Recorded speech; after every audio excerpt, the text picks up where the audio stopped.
At Christmas dinner, my daughter-in-law pushed a check toward me and whispered, "This was meant for your nursing home." My kids giggled and waited for me to cry. But I didn't cry. I picked up my glass, smiled big, and said two words that made their faces turn white. "Please subscribe to Her Voice Unfolds and tell us where you're watching from." The candles on the table flickered as I held my glass high. Everyone stopped talking. The room got so quiet I could hear my own heart beating like a drum. "To freedom," I said, keeping my voice calm and strong. "And to the truth coming out." 30 minutes before this moment, I was in my bedroom putting on my favorite red dress. I picked red because it's bold and brave, just like I needed to be tonight. I knew what they were planning. I had heard them talking about me like I wasn't even a real person anymore. The check was sitting right there between the ham and the mashed potatoes. It said $30,000 on it. That money was for Sunset Gardens, the place they picked for me without even asking what I wanted. The place I secretly bought 2 months ago. My son David sat there looking confused. He's 45 years old, but right now he looked like a little boy who got caught stealing cookies. His wife, Rebecca, sat next to him with her fingers tapping on the table fast, like she was nervous. My younger son, Marcus, who's 40 and still asks me for money sometimes, had his phone out ready to record what he thought would be me falling apart. But I wasn't falling apart. For the first time in years, I felt completely strong and whole. "Mom," David started, using that voice grown-ups use when they talk to little kids. "We've discussed this already. The house is way too big for one person. And since Dad passed away." "Your father died 9 years ago," I said, putting my glass down carefully. "I've taken care of this house, paid all my bills, and lived my life just fine since then." Rebecca leaned closer, her voice sweet like honey but fake. "Eleanor, sweetheart, we're just scared about you living all alone at 77. Dangerous. What if you get hurt? What if something bad happens? What if something happens?" They kept saying that over and over for months, trying to make me scared of my own life. What if I trip and fall? What if I can't remember things? What if? What if? What if? They wanted me to doubt myself so badly. I used to be a teacher for 45 years. I taught thousands of kids how to think for themselves and stand up for what's right. Now my own children were treating me like I couldn't think at all. The funny part, I could see exactly what they were doing because I taught this stuff to students for decades. Rebecca kept talking. "The nursing home has great ratings. 4.5 stars online. They have games, movie nights, and lots of people your age to talk to." "People my age to talk to," I repeated slowly. "How nice of you to think about my social life." The truth was, they never cared about my social life before. They forgot my birthday twice in 3 years. On holidays they came over, ate my food, and left quickly. My grandkids barely knew my name because visits were always rushed. I had become invisible to them. They only saw me when they needed something. But being invisible taught me something important. When people don't notice you, they don't see what you're planning. 2 months ago, I heard David and Rebecca talking in my kitchen while I was washing dishes. They thought I couldn't hear them. Rebecca said, "She'll fight us at first, but old people give up eventually. We just have to be firm." David answered, "We'll make it sound like it's her idea. That way she won't resist. Make it sound like my idea." They were trying to trick me into giving up my whole life. That's when something changed inside me. I didn't get angry. Anger would have made me sloppy. Instead, I got smart and started making plans of my own. I started calling people, asking questions, moving money around, and talking to lawyers. While they planned to lock me away, I was building something they couldn't imagine.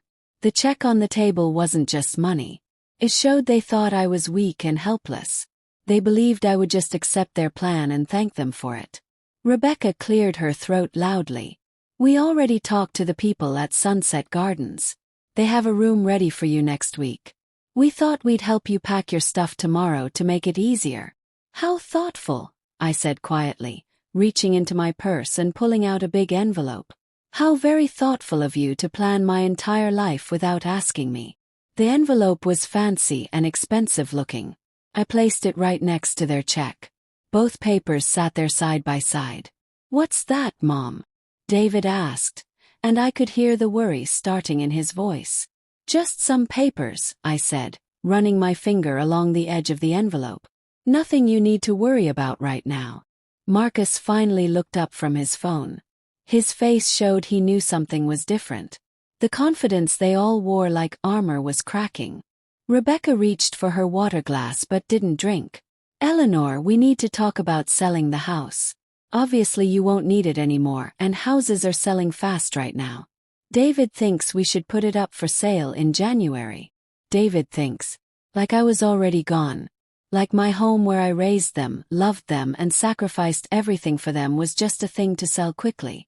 "The house," I said slowly, letting the words sink in. "My house. Well, yes, technically speaking, but—" Rebecca started. "No," I interrupted, my voice cutting sharp through her words. "Not technically. Actually. Legally. Completely mine."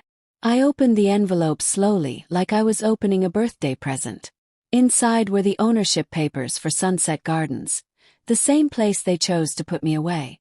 But now it had a different meaning. The silence felt thick and heavy. I watched their faces change from sure to scared. David turned pale. Rebecca's mouth dropped open. Marcus forgot about his phone completely. This was the moment I'd been waiting for. The moment when the invisible woman they tried to throw away would finally be seen again, but not how they expected. I smiled a real smile. Maybe the first real smile I'd had at this table in years. "There's something you should know about Sunset Gardens," I said, touching the papers gently. "Something that might shock you." My words hung in the air like smoke. I could see their minds racing, trying to understand what was happening. The clock on the wall ticked 9 times. Each tick sounded loud in the quiet room. I watched understanding slowly spread across their faces like spilled water. I unfolded the ownership papers carefully, the same way I used to unfold report cards when I was teaching. Slow and deliberate. "Sunset Gardens," I began, my voice steady and clear, "is a wonderful place. Great reviews like Marcus said. Beautiful rooms, kind workers, and lots of people waiting to get in.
Rebecca's glass made a sharp noise when she put it down too hard. "Eleanor, what are you?" "I bought it in September," I continued, ignoring her. "Paid cash. $3 million. The number seemed to float in the air like a balloon. David's mouth opened and closed like a fish.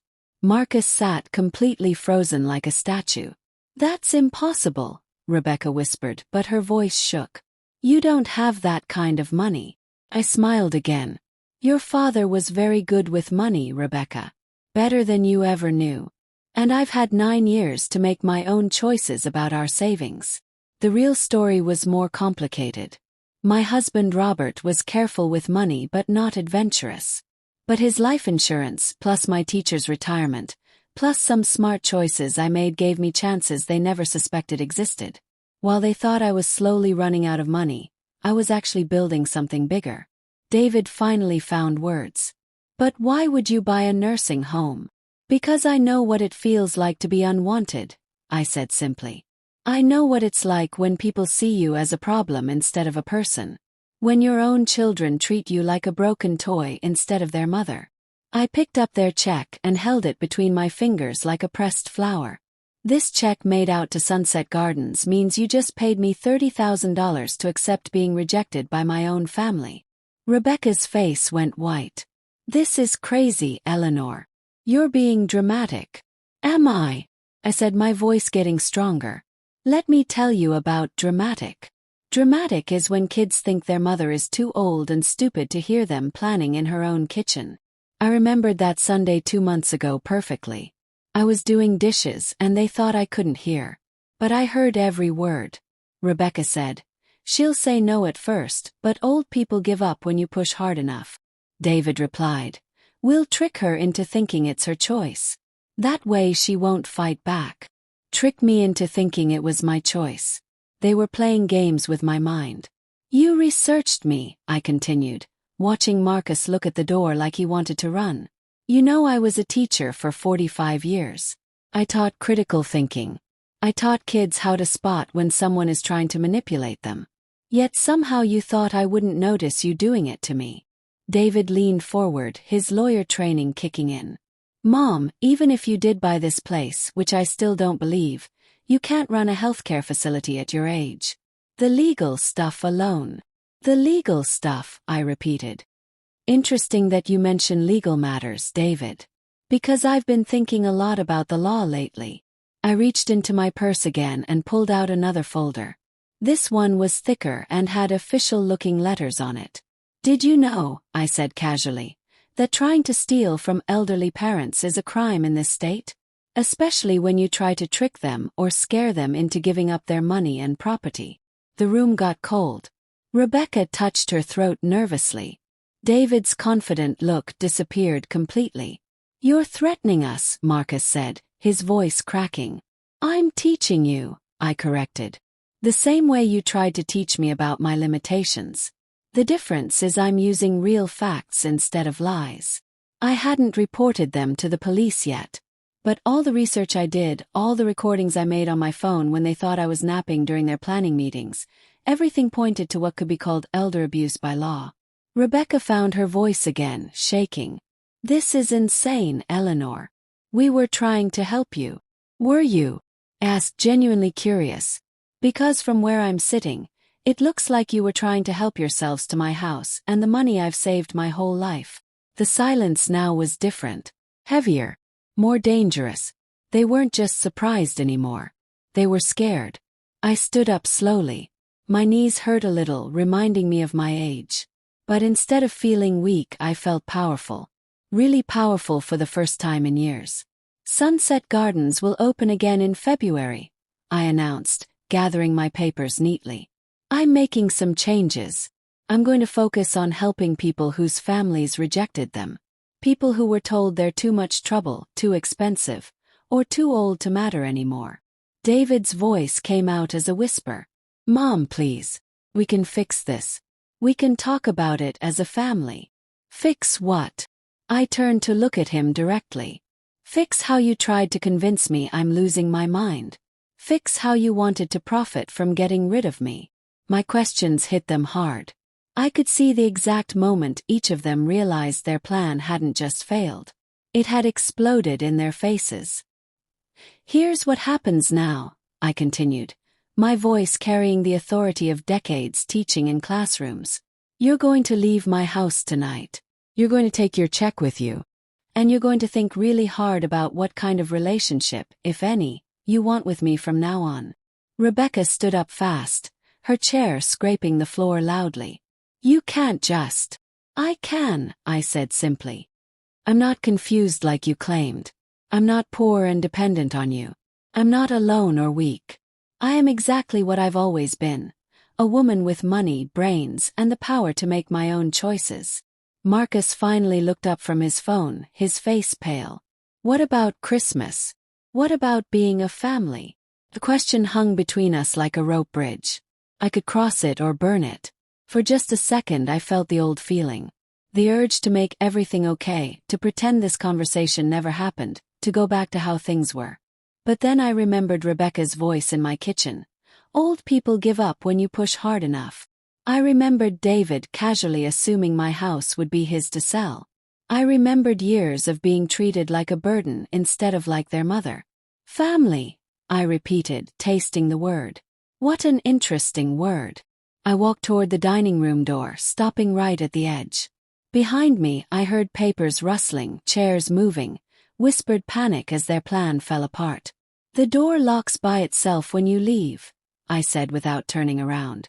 Make sure you don't forget anything important. As I walked up the stairs to my bedroom, I could hear their voices getting louder in the dining room below.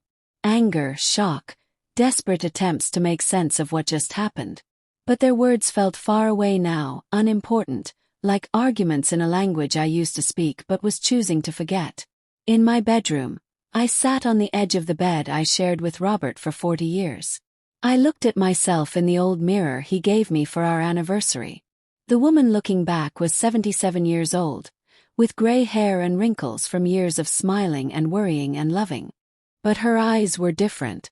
They were the eyes of someone who finally stopped apologizing for existing. Downstairs, I heard the front door slam so hard the windows shook. Then silence. Real silence. Not the scary quiet of people planning to hurt you, but the peaceful quiet of a house returned to its rightful owner. I walked to my bedroom window and watched 3 shapes move quickly to their cars in the dark. David's black car pulled out first, then Rebecca's van, then Marcus's old beat-up car. 3 sets of headlights disappeared down the street I'd lived on for 35 years, taking away 3 people I loved completely but lost entirely. But losing them wasn't all sad. Sometimes losing something is just the price you pay for finding yourself again. I stayed at the window long after their lights disappeared, watching snow start to fall under the streetlights.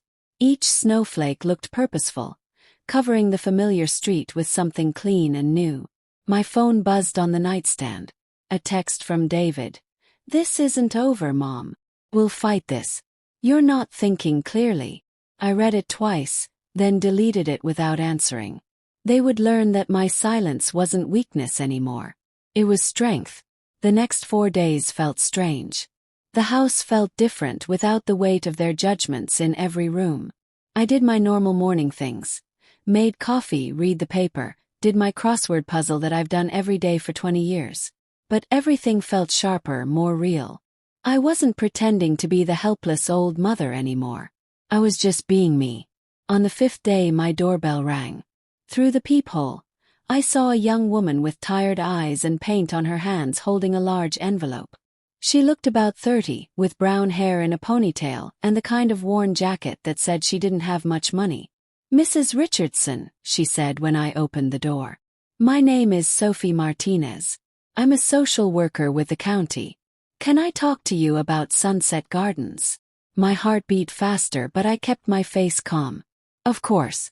Please come inside."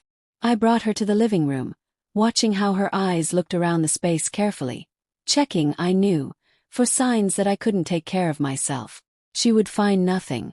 The house was clean and organized.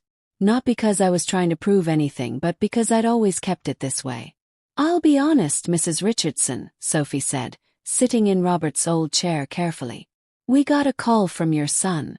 He said he's worried about you buying a healthcare place.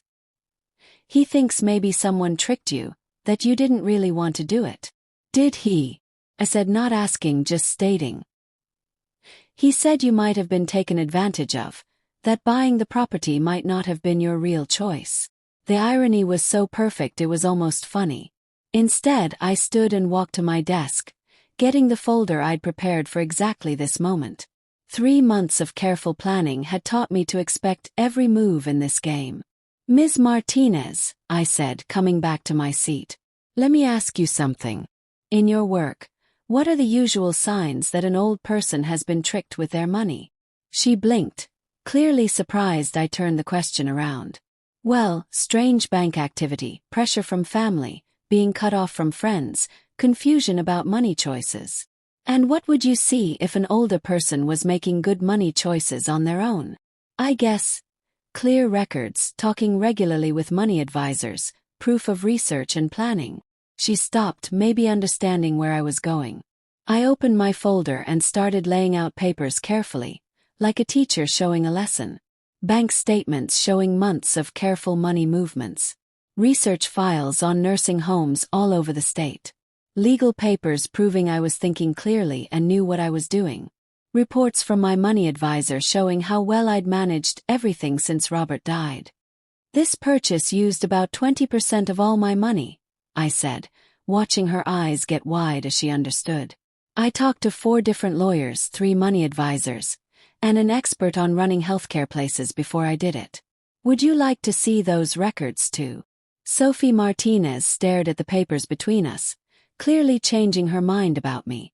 Mrs. Richardson, this is incredibly detailed proof. I'm a retired teacher, Ms. Martinez. I spent 45 years teaching families how to work together. I know manipulation when I see it, whether I'm watching it or living through it. She was quiet for a long time, writing notes. Your son seemed really worried about you living alone. He said you're isolated, that you've been making worrying choices. My son, I said carefully, has visited this house exactly 6 times in the past 3 years. Each visit was less than 2 hours. He never asked about my friends, my health, or my feelings. His concern showed up exactly when he found out I wouldn't be passive about my own life. I stood and walked to my bookshelf, taking down a leather photo album I'd put together over the past month. I volunteer twice a week at the community center teaching reading. I go to book club every Thursday. I have lunch with 4 different friends regularly. I write letters to 52 former teaching colleagues around the country. Want to check any of these? Sophie took the album with hands that shook slightly. Page after page of recent photos. Me helping adults learn to read, laughing with book club friends, getting an award from the community center just 2 months ago. A full life, completely documented. Impossible to say was the life of a lonely, confused old woman. Mrs. Richardson, she said quietly. I have to ask, why do you think your kids believe you can't handle your own life? The question floated in the air like smoke, thick with meaning. I sat back down, folded my hands, and thought about how much truth this young woman could handle. Ms. Martinez, in my teaching experience, when adult children suddenly get worried about a parent's abilities, it's rarely about the parent's real capabilities. It's about what the children expect to inherit, control, or find convenient. Her pen stopped moving. That's a serious thing to say. It's a professional observation, I corrected, based on years of experience with families. When my husband died 9 years ago, I stopped being a person to love and became a problem to manage. The problem got worse when they realized I wasn't going to fade away quietly. I pulled out my phone and opened the voice recordings I'd been making during their Sunday visits, a habit that started as a simple memory help but became much more. Would you like to hear my son and daughter-in-law talking about my situation in my own kitchen 2 months ago? They were very thorough in their planning. Sophie's eyes got big. You recorded them. In my own home, during conversations where they were deciding my whole future without asking me. Perfectly legal in this state and very revealing about what they really wanted. I played a 30-second clip. Rebecca's voice, clear and dismissive. The house alone is worth $900,000. If we can get her moved somewhere fast, we can sell it before spring. The housing market won't stay this good forever. The silence after was complete. Sophie put down her pen and looked at me with something like amazement. Mrs. Richardson, I need to ask you directly. Do you feel your children have tried to abuse you for your money? The question I'd been waiting for. The moment I could make their manipulation official, recorded, part of a legal file that would follow them for years. The moment my silence could become something with real power. Ms. Martinez, I said slowly. I feel that my children ran a systematic campaign to make me doubt myself and take control of my money and property through lies and emotional games. Whether that counts as elder abuse legally is for experts like you to decide. She made more notes, her handwriting fast and urgent now. I'll need to file an official report. This will start an investigation. Your children might face serious problems if the investigation proves what you're saying. I understand that. She closed her notepad and looked at me directly. Mrs. Richardson, I have to say, in 18 years of social work, I've never seen an elder abuse case like this. How so? Usually I'm trying to convince vulnerable old people that they're being used. In this case, I'm sitting with someone who not only saw the abuse but carefully documented it and built a strategic response. She shook her head. It's like the victim is actually the detective. After Sophie left, I sat in my kitchen with tea, thinking about what I'd just started. An official investigation would mean interviews, paperwork, maybe criminal charges. My children would discover their mother wasn't just refusing to disappear. She was actively fighting back. My phone buzzed again. This time Marcus. Mom, please call. We can work this out as a family. As a family. The phrase they used like a shield whenever their behavior needed defending. We're doing this as a family. We decided as a family. We think as a family this is best. But families, I learned through 45 years of teaching, aren't voting systems where the majority wins. They aren't businesses where efficiency matters most. At their best, they're safe places where love shows up as respect, where care never disguises itself as control. At their worst, they were exactly what mine had become. I deleted Marcus's message without answering, then went to my computer and opened the file I'd been working on for weeks. A complete business plan for transforming Sunset Gardens.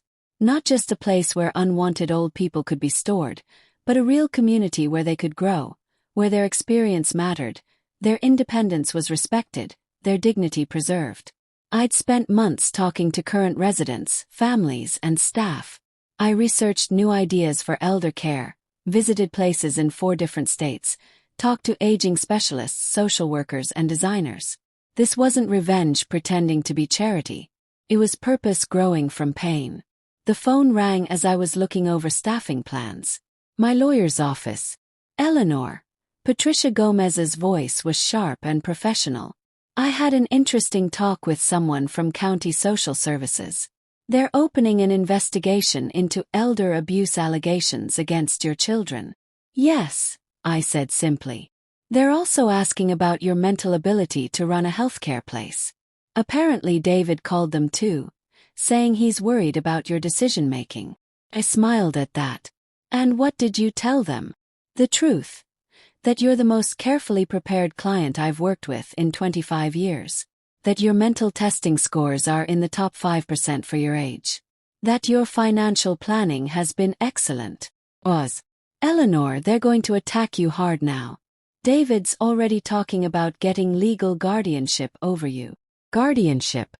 Their final weapon. A legal statement that I was too incompetent to handle my own life. That they needed to be appointed as my guardians to protect me from my own bad judgment. Let them try, I said, surprising myself with how steady my voice sounded. I'm ready. And I was. Ready for the legal fight. Ready for public attention. Ready for whatever desperate things they might do. Because I had something they completely underestimated. Not just money or papers or legal protection, but absolute certainty that I was fighting for something worth keeping. My right to exist as myself on my own terms until the very end. The real battle started on a Tuesday morning 4 weeks after Sophie Martinez's visit. A formal letter arrived by certified mail. David and Rebecca were petitioning for emergency guardianship, claiming I was mentally incompetent and in immediate danger of financial exploitation. The court date was set for 3 weeks away. My lawyer Patricia had expected this. We'd prepared for months. But seeing it in official legal language still felt like a punch. My own children, asking a judge to legally declare me mentally deficient, unable to make my own choices, needing them to control every aspect of my remaining life. The hearing room was cold and formal. David and Rebecca sat on one side with their lawyer, a sharp-looking man in an expensive suit. I sat on the other side with Patricia and a team of 3 other lawyers who specialized in elder law and had offered to help for free. The judge was a woman perhaps 15 years younger than me, with kind eyes but a serious expression. David's lawyer went first, painting a picture of a confused old woman making irrational choices. Your Honor, Mrs. Richardson recently spent $3 million purchasing a healthcare facility despite having no experience in that industry. She's isolated from family support. She's made concerning statements suggesting paranoia about her own children. This purchase represents a clear sign of diminished mental capacity requiring immediate intervention. Patricia stood, her voice calm but firm. Your Honor, may I present evidence? What followed was 3 hours of systematic demolition. The recorded conversations showing David and Rebecca's planning. The financial records proving my careful management. Test results from 3 different doctors confirming my mental sharpness. Letters from 47 colleagues, 23 friends, and 12 community organizations attesting to my active engagement and clear thinking. Most powerful of all, the Social Services investigation report that had just been completed. It concluded there was substantial evidence of attempted financial elder abuse by David and Rebecca Richardson, recommending further investigation and possible criminal charges. The judge read through everything silently, her expression growing more serious with each page. Finally, she looked up directly at David and Rebecca. This court finds absolutely no evidence of diminished capacity, she said, her voice cold. What I do find is evidence of adult children who appear to have confused their own financial interests with their mother's best welfare. David started to speak, but the judge held up her hand. I'm not finished. This petition is not only denied, but I'm ordering a full investigation into potential elder abuse. Mrs. Richardson, you have every right to manage your own affairs. This court will not be used as a tool to strip competent adults of their autonomy simply because their choices displease their relatives. Outside the courthouse, David and Rebecca stood frozen, their faces showing complete shock. Their lawyer muttered something about appeals and walked away quickly. I stood on the courthouse steps, feeling winter sun on my face, Patricia beside me. It's over, Patricia said quietly. The legal threat is over. But she was wrong. The legal battle might have ended, but something more important was just beginning. 3 months after the court hearing, I stood in the newly renovated common room of Sunset Gardens, watching Margaret Chan lead an energetic discussion about local politics with the passion of someone who spent 35 years as a city council member. At 82, her mind was still razor-sharp, her arguments precise and powerful. Around her, 21 residents who had been written off as declining, confused, or burdensome engaged in real intellectual discussion. Helen Park, a former judge who had been placed at Sunset Gardens by her son who decided her diabetes diagnosis meant she couldn't handle money, was explaining legal principles to our new volunteer coordinator. Across the room, Thomas Webb, ex-owner of a successful restaurant, placed here by daughters who thought his arthritis made him helpless, was teaching cooking classes to residents and staff. This was what winning looked like. Not the dramatic courtroom victory, but the quiet revolution of people reclaiming their right to exist as complete humans. The legal war with my children had ended not with fireworks but with a whimper. The competency hearing David demanded had failed spectacularly when my lawyers presented evidence that was completely overwhelming. Recorded conversations, financial records, testimony from doctors and friends and colleagues, psychological testing placing me in the top percentages for mental function. Most damaging, the social services report that uncovered David and Rebecca's systematic campaign to isolate me from support while positioning themselves to benefit from my supposed decline.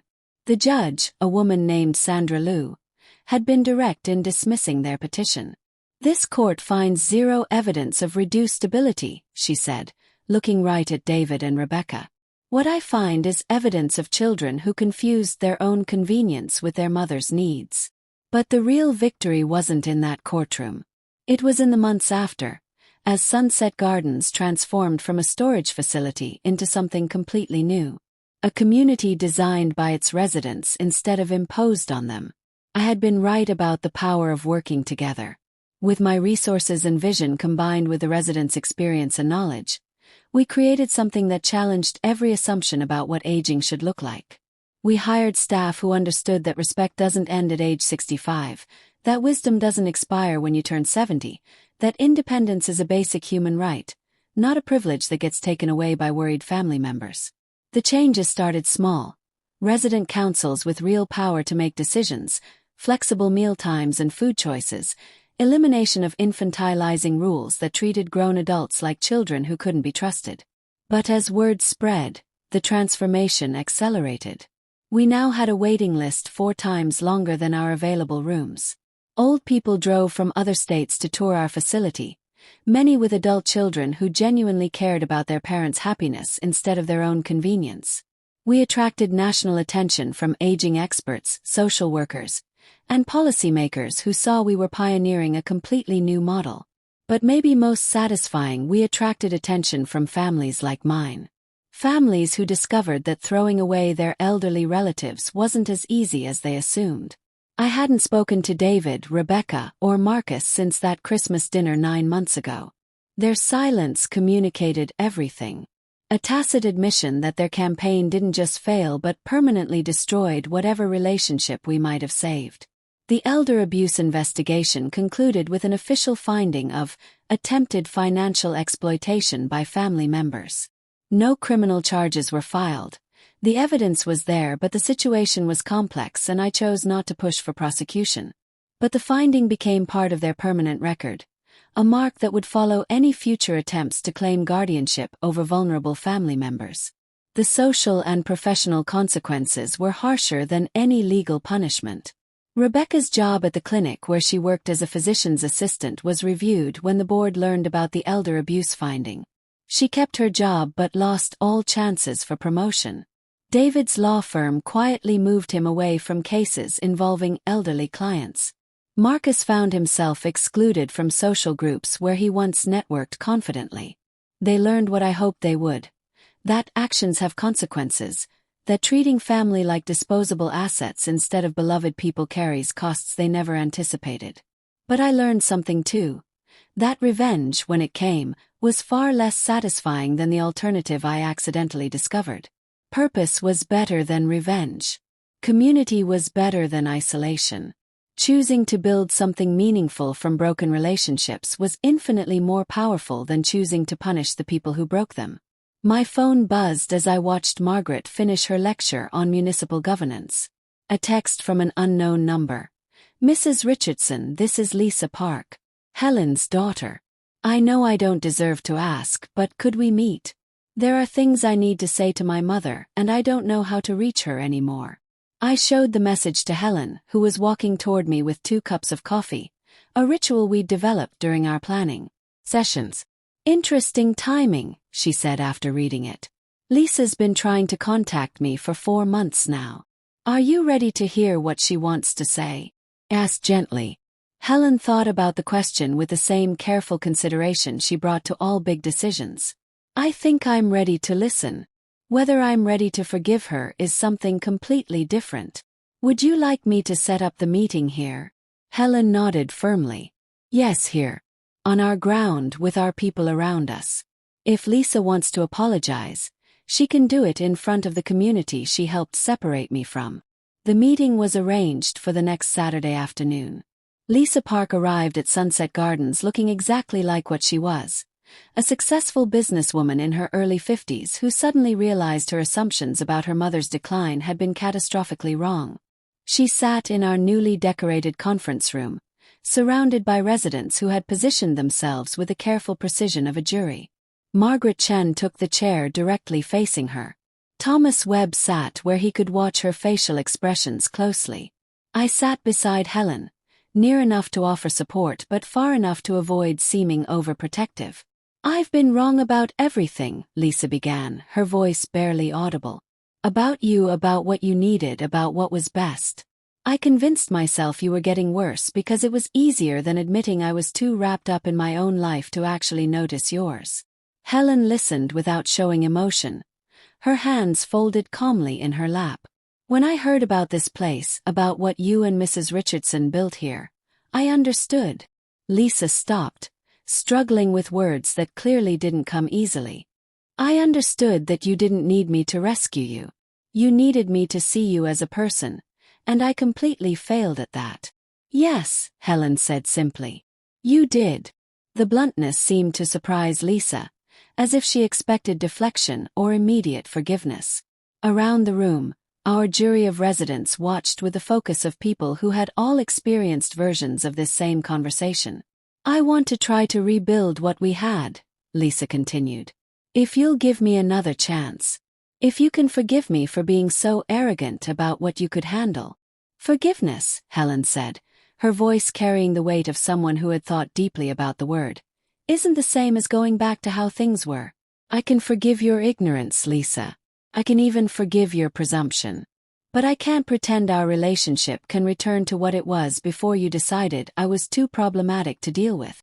I never stopped loving you, Mom. You stopped seeing me as someone whose opinions mattered, Helen interrupted. You stopped treating me like someone capable of making decisions. You might have called it love, but from my perspective it looked exactly like control. Lisa was crying now, real tears that spoke of genuine regret rather than manipulation. What can I do? How can I make this right? Helen looked around the room at the faces of people who had become her chosen family. People who respected her intelligence, valued her contributions, asked for her advice. People who gave her something her biological family never had. Complete acceptance of her right to exist as herself. You can start, Helen said finally, by understanding that making it right doesn't mean going back to how things were. Means building something new. Something based on respect instead of assumptions. Partnership instead of control. I'd like to try, Lisa said. If you'll teach me how. That, said Margaret Chen from across the table, speaking for the first time, is the first intelligent thing you've said since walking through that door. The conversation that followed wasn't easy or comfortable, but it was real in ways their previous decades of relationship had never been. Lisa asked questions about Helen's daily routine, her friendships, her work on Sunset Gardens Policy Committee, her plans for the future. She listened to answers that revealed a woman she had never bothered to truly know, whose capabilities she had consistently underestimated. It wasn't reconciliation. Not yet, and maybe never completely. But it was a beginning. As Lisa prepared to leave, she paused beside my chair. Mrs. Richardson, I owe you an apology too. When I first heard my mother was involved with the new owner here, I assumed. You assumed I was taking advantage of her somehow, I finished. Using her loneliness to benefit my business. I studied her face, seeing real regret instead of strategic positioning. And now I understand that she found what I should have given her all along. A place where her mind is celebrated instead of dismissed. Where her contributions matter. Where she's valued for who she is instead of managed for who I thought she should be. After she left, Helen and I sat in comfortable silence, processing what had just happened. Do you think she really means it? Asked eventually. I think she means it right now, Helen replied. Whether she'll mean it in 6 months when the guilt fades and old habits come back remains to be seen. And if she doesn't? Helen smiled, the same sharp, knowing smile I'd learned to recognize. Then I'll still be here, surrounded by people who chose to love me as I am instead of as they wished I would be. That's not a consolation prize, Eleanor. That's victory. She was absolutely right. Victory wasn't about the people who rejected us having revelations. Victory was about discovering we were worthy of love and respect regardless of their recognition. Victory was about building lives so full and meaningful that their approval became completely irrelevant. That evening, as I sat in my living room, the same room where I once felt so isolated and disposable, I thought about the strange path that brought me here. A Christmas dinner designed to humiliate me had instead become the catalyst for the most meaningful period of my entire life. An attempt to throw me away had led to creating a community that challenged everything society assumed about the value and capability of older adults. My phone sat silent on the table beside me. No frantic messages from children who finally understood the cost of their cruelty. No manipulation disguised as concern. Just silence, which I had learned to treasure as the sound of a life lived completely on my own terms. In the morning, I would return to Sunset Gardens, where Margaret would be preparing her weekly talk on constitutional rights, where Thomas would be reviewing meal plans for residents who wanted input on their own nutrition, where Helen would be meeting with architects about expansion plans that would let us serve even more people written off by their families. I would return to a life I built from the ruins of the one they tried to steal from me. A life where wisdom was valued over youth, where experience was treasured instead of dismissed, where growing older meant growing into the fullest version of who I had always been capable of becoming. That, I had learned, was what justice looked like when you stopped waiting for others to deliver it and started creating it yourself. That was what freedom felt like when you finally understood it had always been yours to claim. 6 months later, something unexpected happened. I received a letter, not an email or text, but an actual handwritten letter on expensive stationery. The return address showed it was from David. I almost threw it away without opening it. But curiosity won. Inside was 3 pages of careful handwriting. No excuses, no justifications. Just a simple, painful acknowledgement. Mom, I've spent the past year in therapy trying to understand how I became the kind of person who would do what I did to you. My therapist helped me see that I stopped viewing you as my mother and started seeing you as an obstacle to what I thought was my inheritance. I treated your autonomy as stubbornness, your intelligence as confusion, your independence as danger. I don't expect forgiveness. I don't even know if I deserve the chance to try to rebuild what I destroyed. But I needed you to know that I finally understand what I did. And I'm horrified by it. The letter continued, detailing his realization that his behavior had been learned, passed down through generations of families who viewed elderly parents as burdens rather than blessings. He wrote about how the court case had shattered his self-image, forcing him to confront who he had become.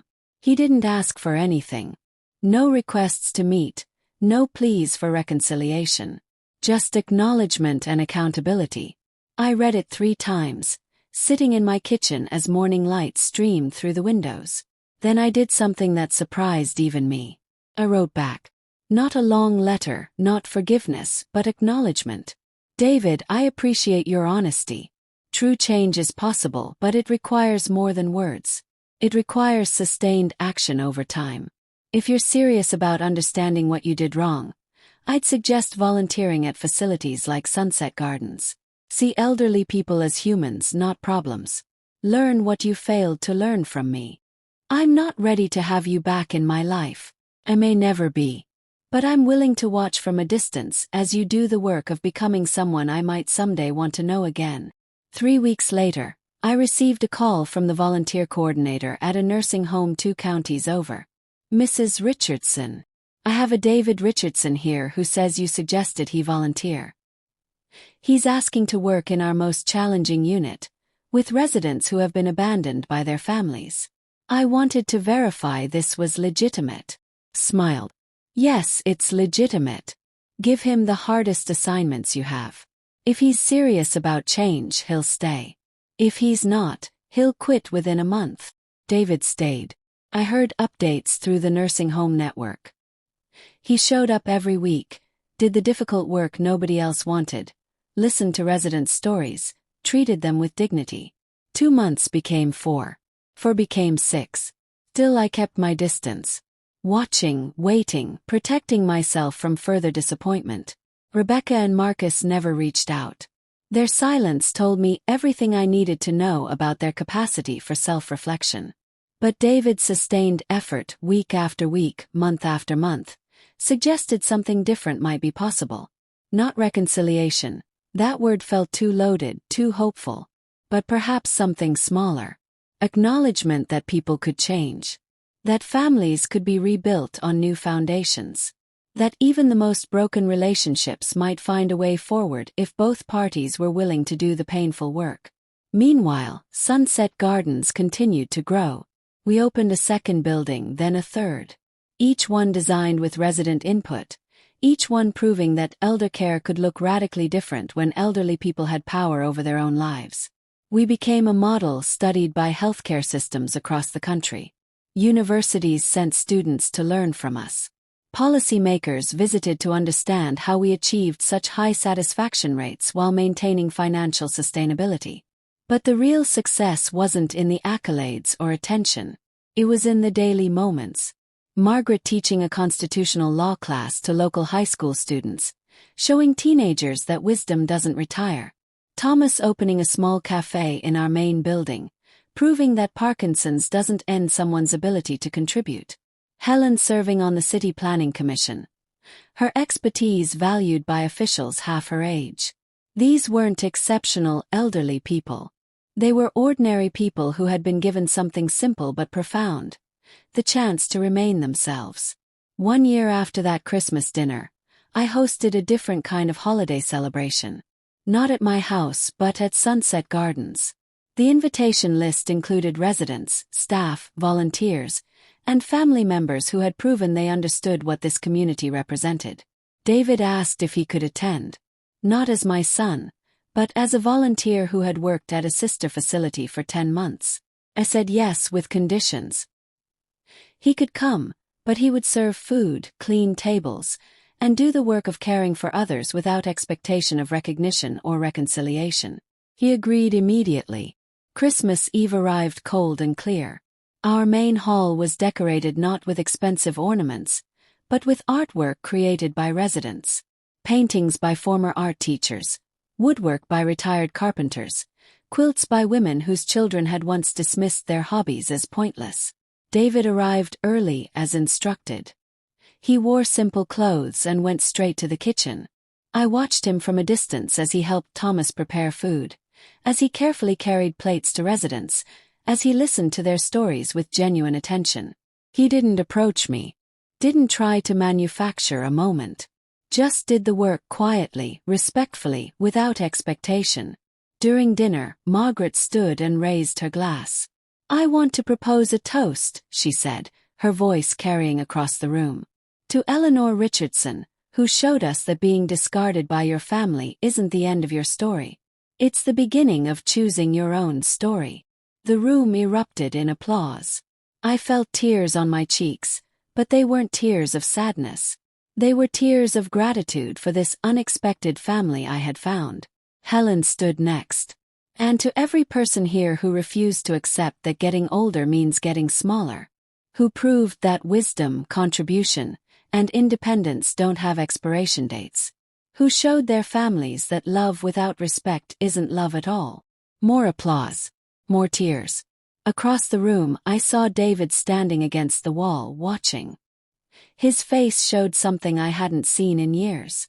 Not the confidence of a son who thought he knew what was best for his mother, but the humility of a person recognizing how much he had to learn. After dinner, as people mingled and laughed, David approached carefully. "Mom," he said quietly, "I know I don't have the right to ask, but thank you for letting me be here tonight." I looked at him fully for the first time in a year. He looked different. Older maybe, but also softer somehow. More human. "I didn't let you come for you," I said honestly. "I let you come for me.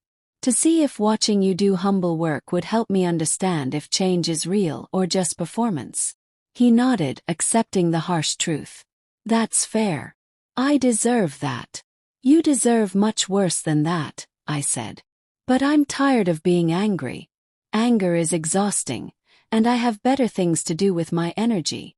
Like building this," he said, gesturing around the room. "Like proving that everything I believed about aging and dependence was completely wrong." "Yes," I said simply. We stood in awkward silence for a moment. Then David spoke again. "I don't expect forgiveness, Mom. I don't even know if I want it yet because I'm not sure I've done enough to deserve it. But I want you to know I'm trying to become someone different. Someone who sees people instead of problems." "Keep trying," I said. "Maybe in another year we can have a real conversation. But not today. Today I'm celebrating with people who valued me when you didn't. People who saw my worth when you were calculating my assets." He nodded and walked away without argument, without trying to negotiate or explain. Just accepting the boundary I set. That acceptance, more than anything else, suggested his change might be real. As the evening wound down and guests began leaving, I stood at the window watching snow fall. Helen joined me, handing me a cup of tea. "That was your son," she observed. "Yes. He's trying." "Yes, he is." "Does it matter?" Helen asked. I thought about the question seriously. "I don't know yet. Maybe trying is enough. even if the relationship never fully heals. Maybe knowing he finally understands what he did is its own form of closure. And if he stops trying, then I'll know the change was performance, not transformation. And I'll continue living this life I've built, with or without him in it. Helen smiled. You've become remarkably wise about this, Eleanor. I've become remarkably tired of carrying pain, I corrected. There's a difference between wisdom and exhaustion. We laughed together, the easy laugh of people who understood each other completely. Outside, the snow continued falling, covering everything in clean whiteness, erasing the old landscape and creating something new. 2 years after that Christmas dinner, Sunset Gardens had expanded to 5 locations across 3 states. We'd helped over 300 elderly people reclaim autonomy they thought they'd lost forever. We'd trained hundreds of caregivers in our model of respect-based elder care. We'd influenced policy changes in 2 state legislatures. But more importantly, we'd helped families reimagine what it meant to love an aging parent. Not to manage them, not to protect them from themselves, but to honor their continued personhood even as their bodies changed. David continued volunteering. 2 years of consistent work, every single week. He'd completed training as a patient advocate and now helped elderly people navigate healthcare systems that often dismissed their concerns. We still didn't have a close relationship. We probably never would. Too much had been broken, too much trust destroyed. But we had something different now. A mutual respect based on acknowledgement of past harm and sustained effort toward change. He didn't call me on Mother's Day or my birthday. He didn't send cards or gifts.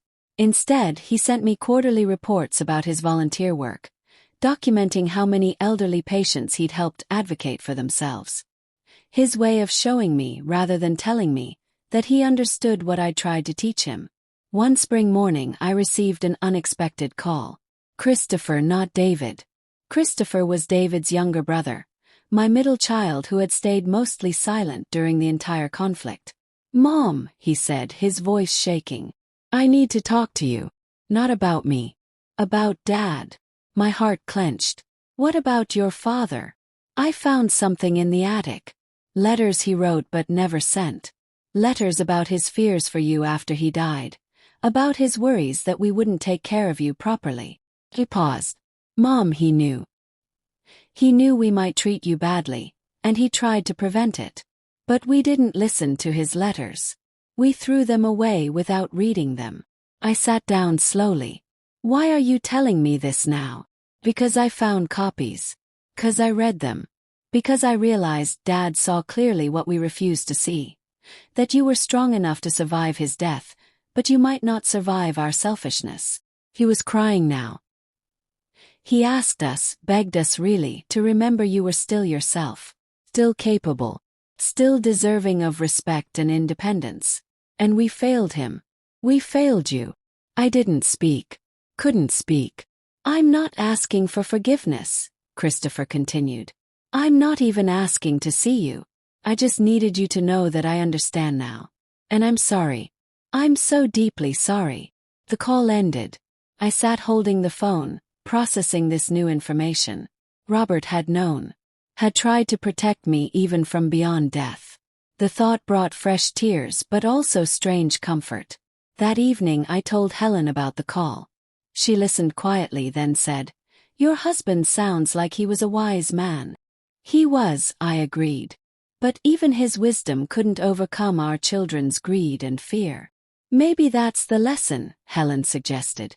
"That we can't protect the people we love from their own choices. We can only hope we've taught them well enough that they'll eventually recognize their mistakes. And if they don't recognize them in time, yes, then we build new families with the people who do see us clearly," Helen said simply. "Like we've done here." She was right. Over the past 2 years, I'd built something more valuable than reconciliation with my biological children. I'd built a chosen family of people who understood that age was just a number, that wisdom accumulated rather than depleted, that respect was non-negotiable. 3 years after that Christmas dinner, on a cold December evening, I sat in my living room with a small group. Helen, Margaret, Thomas, and surprisingly David. Not as my son returning home, but as a colleague invited to discuss expanding our model nationally. The data is remarkable, David was saying, reviewing charts on his laptop.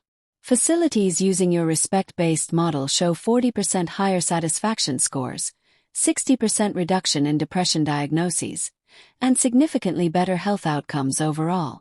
Because we treat residents like humans instead of problems to be managed, Margaret said drily. Turns out people thrive when given autonomy and respect. Revolutionary concept. David didn't bristle at her sarcasm. He'd learned, over 3 years of humble work, to accept criticism from elderly people as the wisdom it was rather than the disrespect he once would have perceived. There's interest from healthcare systems in 12 states, he continued. They want to implement training programs based on your model. The question is whether you're ready to scale this large. I looked around at my chosen family, these people who had transformed from residents I was helping into partners building something revolutionary. What do you think? Asked them. I think, Thomas said slowly, that we have a responsibility to share what we've learned, not for glory or profit, but because there are thousands of elderly people suffering in facilities that treat them like inventory. Agreed, Helen added. But we need to be careful about maintaining the core principles. This only works if facilities truly commit to giving residents real power, not just cosmetic changes. We spent the next 3 hours planning a national training program, a certification process for facilities committed to our model, a network of advocates who could ensure implementation stayed true to our vision. David participated as an equal, not as my son seeking redemption, but as someone who had earned the right through sustained effort to be part of this mission. As the meeting ended and people prepared to leave, David lingered. Mom, he said quietly, can I ask you something? He nodded. Do you think you'll ever forgive me? Not now, I know. But someday. I considered the question honestly. I don't know, David. Forgiveness is complex. Some days I think I've already forgiven you. Other days the hurt feels as fresh as it did 3 years ago. I understand, he said. And that's okay. I'm not doing this work to earn forgiveness. I'm doing it because it's the right thing to do, because it helps me become who I should have been all along. That, I said softly, is the first truly mature thing I've heard you say in a decade. He smiled sadly. It only took losing you completely to learn it.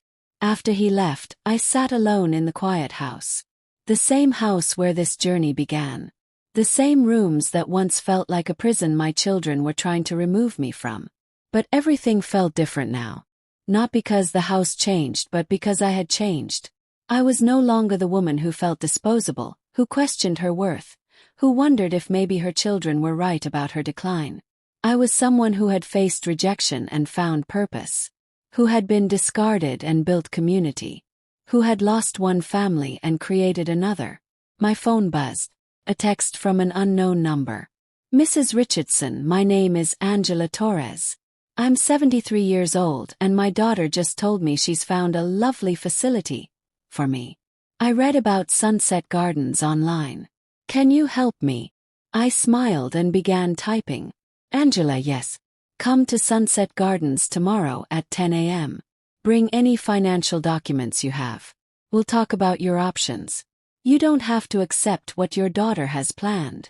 As I sent the message, I felt a deep sense of purpose. This was my life now. Not the life my children imagined for me. Not the life I once thought was inevitable.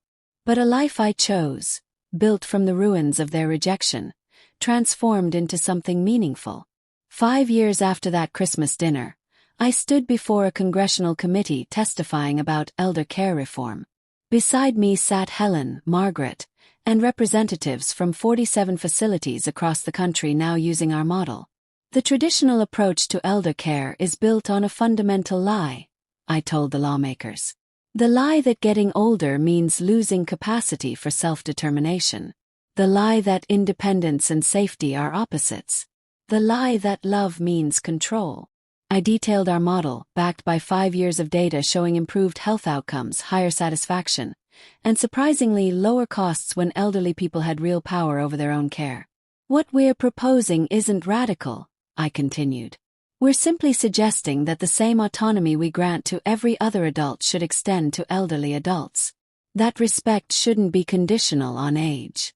That families who truly love their aging parents will prioritize those parents' wishes over their own convenience. After the testimony, reporters surrounded us.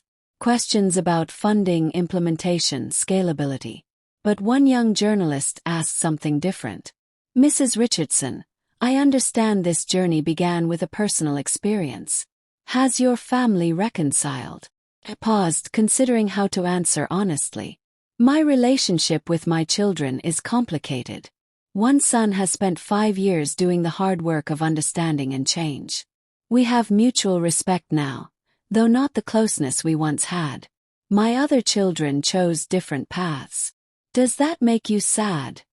The journalist asked. Sometimes, I admitted. But I've learned that biological family is just one type of family. The people I work with at Sunset Gardens, the residents who have become partners in this mission, they're family too. Sometimes the family we choose loves us better than the family we're born into. That quote became the headline. Elder care revolutionary. Sometimes the family we choose loves us better. It sparked national conversation about family obligation, elder rights, and what we owe our aging parents. 10 years after that Christmas dinner, Sunset Gardens had become a national movement. Over 200 facilities in 35 states. Training programs in major universities. Policy changes in a dozen states expanding elderly people's rights to refuse unwanted care. But for me, the real measure of success was smaller and more personal. I was 87 years old now.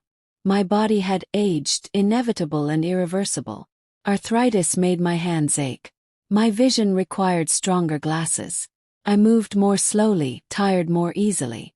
All the physical signs my children once pointed to as evidence of my decline. But my mind remained sharp. My purpose stayed clear.